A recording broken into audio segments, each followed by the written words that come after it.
Hello, നമസ്കാരം. എല്ലാവർക്കും വേറൊരു വീഡിയോയിലേക്ക് സ്വാഗതം. ഇന്ന് നമുക്ക് ഞങ്ങളുടെ കോതമംഗലം മൂവാറ്റുപുഴക്കാരുടെ സ്വന്തം ഒരു ഡിഷാണ് പുളിയില. മീൻ പുളിയില എന്ന് പറയും. ഇത് മീൻ മാത്രം ഇട്ടല്ല, നമുക്ക് കൂണ് കിട്ടുവാണെങ്കിൽ കൂൺ പുളിയില ഉണ്ടാക്കാറുണ്ട് ഞങ്ങൾ. മീൻ മാത്രമല്ല, കൂണും ചെറിയ അരിക്കൂണൊക്കെ കിട്ടുമ്പോൾ സമയത്ത് ഞങ്ങൾ കൂണിട്ടും ഈ പുളിയില ഡിഷ് ഉണ്ടാക്കാറുണ്ട്. ഇപ്പോൾ നമുക്ക് മീൻ പുളിയില ഉണ്ടാക്കാം. ഇതിന് മീൻ പുളിയിലയ്ക്ക് മെയിനായിട്ട് ഞങ്ങൾ ഉപയോഗിക്കുന്നത് കാന്താരി മുളകും പിന്നെ നല്ല തളിരായിട്ടുള്ള പുളിയിലയുമാണ്. നമുക്ക് കാന്താരി മുളക് ആദ്യം പറിച്ചെടുക്കാം. വീട്ടിൽ പിന്നെ എല്ലാവരുടെയും വീട്ടിൽ തന്നെ കാണും കാന്താരി മുളകൊക്കെ ഇഷ്ടം പോലെ. നമുക്ക് കാന്താരി മുളക്, അതിൻ്റെ ഒപ്പം തന്നെ ചെറിയ നല്ല തളിരായിട്ട് നിൽക്കുന്ന പുളിയില. ഞാനിവിടെ പുളിയിലയും പറിക്കുന്നുണ്ട്.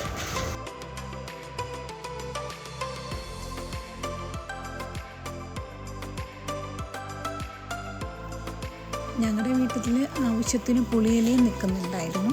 നല്ല തളിരായിട്ടുള്ള പുളിയില. ഞാൻ അതും പറിച്ചെടുത്തു.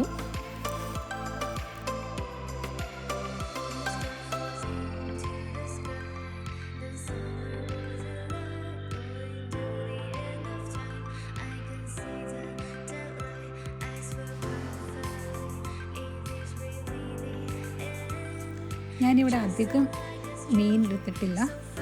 ഞാനിവിടെ മത്തിയാണ് എടുത്തിരിക്കുന്നത്. പൊതുവെ പൊടിയായിട്ടുള്ള മീനുകളാണ് ഉപയോഗിക്കാറുള്ളത്. അതായത് നമ്മുടെ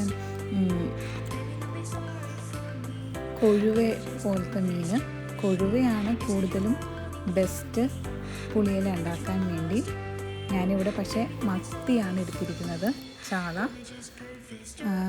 ഒത്തിരി ചാള എടുത്തിട്ടില്ലാത്തത് കൊണ്ട് ഞാൻ കുറച്ച് പുളിയില എടുത്തിട്ടുള്ളൂ. കാണുമ്പോൾ അറിയാം. പുളിയിലയ്ക്ക് അനുസരിച്ച് തന്നെ തേങ്ങ,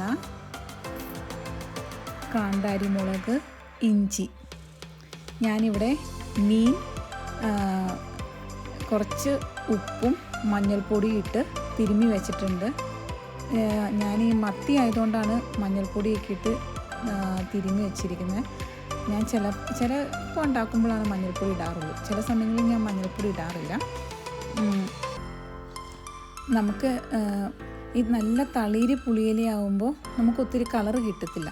അപ്പോൾ നല്ല ഇച്ചിരിയും കൂടി മൂത്ത പുളിയിലയാവുമ്പോൾ നമുക്ക് നല്ല പച്ച കളറ് കിട്ടും. അപ്പോൾ അതുകൊണ്ട് ഞാൻ ഇച്ചിരി കളറ് ഈ പ്രാവശ്യം ഞാൻ എടുത്തിരിക്കുന്നത് നല്ല തളിരായിട്ടുള്ള ഇലയാണ്.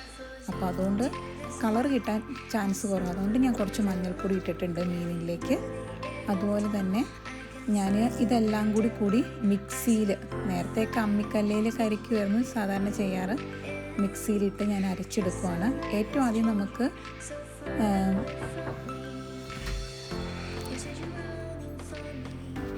ഞാൻ അരച്ചെടുക്കുന്നത് ഇഞ്ചിയും കാന്താരി മുളകും പുളിയുടെ ഇലയും കൂടിയാണ്. ഉപ്പും ചേർത്ത് അരച്ചെടുക്കും. അത് നന്നായി അരഞ്ഞു വരണം.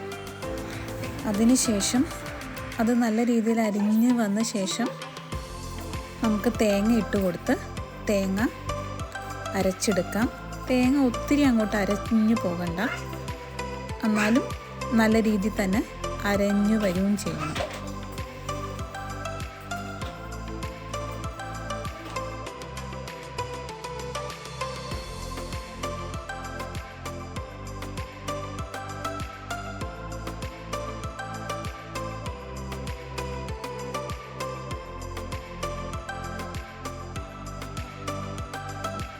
അല്പം പോലും വെള്ളം ചേർക്കാതെയാണ് ഞാൻ ഇവിടെ അരച്ചെടുത്തിരിക്കുന്നത്. അപ്പോൾ നമുക്ക് വെള്ളം ചേർക്കാണ്ട്, മാക്സിമം വെള്ളം ചേർക്കാണ്ട് വേണം പുളിയിലേക്ക് അരച്ചെടുക്കാൻ വേണ്ടി. നമ്മൾ അരച്ചെടുത്ത അരപ്പ് മീനിലേക്ക് ഇട്ട് മിക്സ് ചെയ്യുവാണ്. മിക്സ് ചെയ്യുമ്പോൾ നമുക്ക് 1-2 സ്പൂൺ പച്ച വെളിച്ചെണ്ണ ഒഴിച്ച് കൊടുക്കാം. ഈ മിക്സ് ഞാൻ ഇനിയാണ് മെയിനായിട്ടുള്ള മീൻ ചുടുന്നതിനുള്ള പരിപാടി. നമ്മളൊരു അടി നല്ല കട്ടിയുള്ള ഉരുളിയാണ് എടുത്തിരിക്കുന്നത്. പണ്ടൊക്കെ വീട്ടിൽ ഈ മീൻ പുളിയില ചുടാൻ വേണ്ടി മാത്രമായിട്ട് ഒരു പാത്രം ഉണ്ടായിരുന്നു. ആ പാത്രത്തിലായിരുന്നു ഈ മീൻ പുളിയില ചുട്ടുകൊണ്ടിരുന്നത്. ഓട്ടുരുളിയോ അങ്ങനെ എന്തോ, അതിൻ്റെ പേരെനിക്ക് കറക്റ്റായിട്ടുള്ള ഓർമ്മയില്ല. ആ പാത്രത്തിൽ തന്നെയാണ് നമ്മൾ ഞങ്ങളുടെ വീട്ടിലൊക്കെ അവിടെയൊക്കെ ഈസ്റ്ററൊക്കെ വരുമ്പോഴത്തേക്കും പെസഹ വ്യാഴത്തിൻ്റെ അപ്പമൊക്കെ ചുട്ടുകൊണ്ടിരുന്നത്. ഞങ്ങളും പെസഹ വ്യാഴത്തിന് അപ്പമൊക്കെ ചുടുമായിരുന്നു, ഉഴുന്നൊക്കെ അരച്ചുള്ള അപ്പം. ആ അപ്പം ഈ പാത്രത്തിൽ തന്നെയാണ് ഞങ്ങൾ ചുട്ടുകൊണ്ടിരുന്നത്. ഈ ഉരുളിയിലേക്ക് 2-3 ചെറിയ കഷ്ണങ്ങളാക്കിയിട്ടുള്ള വാഴയില കീറി വയ്ക്കുക. അതിനുശേഷം നന്നായിട്ട് ചെറുതായിട്ടൊന്ന് ചൂടാക്കിയ വാഴയില അതിൻ്റെ ഉള്ളിലേക്ക് മീനെല്ലാം ഇട്ട് കൊടുത്തിട്ട് മീൻ നമുക്ക് ചൂടാൻ വേണ്ടി വയ്ക്കാം. അടിയിൽ 2-3 വാഴയില, മിനിമം ഒരു 3 വാഴയിലെങ്കിലും വെച്ചിരിക്കണേ, അല്ലെങ്കിൽ ചിലപ്പോൾ പെട്ടെന്ന് തന്നെ കത്ത് കയറി പിടിക്കാൻ ചാൻസ് ഉണ്ട്. നമ്മൾ ഗ്യാസിൽ വെക്കുന്നത് കൊണ്ട്. അല്ലാണ്ട് നമ്മൾ അടുപ്പിലൊക്കെ ആണെങ്കിൽ നമുക്ക് പിന്നെ ഇതനുസരിച്ചുള്ള ഇതിന് വേണ്ടി തന്നെയുള്ള പാത്രമൊക്കെ ആണെങ്കിൽ നമുക്കത് കൺട്രോൾ ചെയ്യാൻ പറ്റും.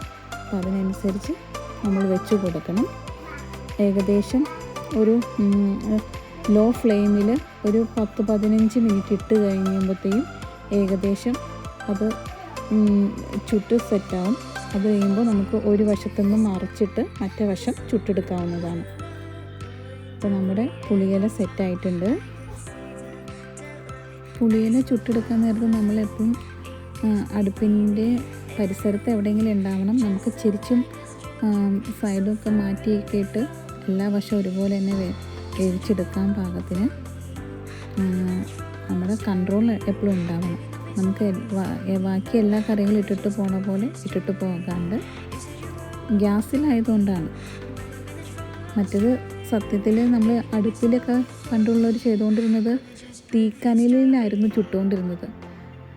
വിറകിൽ തീ ഇടൂല, തീ കനലിൽ ചുട്ടെടുക്കുമായിരുന്നു ചെയ്തുകൊണ്ടിരുന്നത്. ഇപ്പോൾ പിന്നെ ഗ്യാസാണല്ലോ. അപ്പോൾ അതുകൊണ്ട് കൺട്രോൾ ചെയ്തിട്ട് വേണം നമ്മളെപ്പോഴും ശ്രദ്ധിക്കണം പുളിയില പോലത്തെയുള്ള സാധനങ്ങൾ ഉണ്ടാക്കാൻ നേരത്ത്. എൻ്റെ അമ്മയൊക്കെ പറയണ കേൾക്കാം, വറുകലത്തിൻ്റെ മേളിലും തീയിടായിരുന്നു, താഴെയും കനലിടുമായിരുന്നു. മേളിലും തീക്കനൽ, താഴെയും തീക്കനൽ. അപ്പോൾ അതുകൊണ്ട് മറച്ചിടേണ്ട ആവശ്യമില്ല പുളിയില ഉണ്ടാക്കുമ്പോൾ.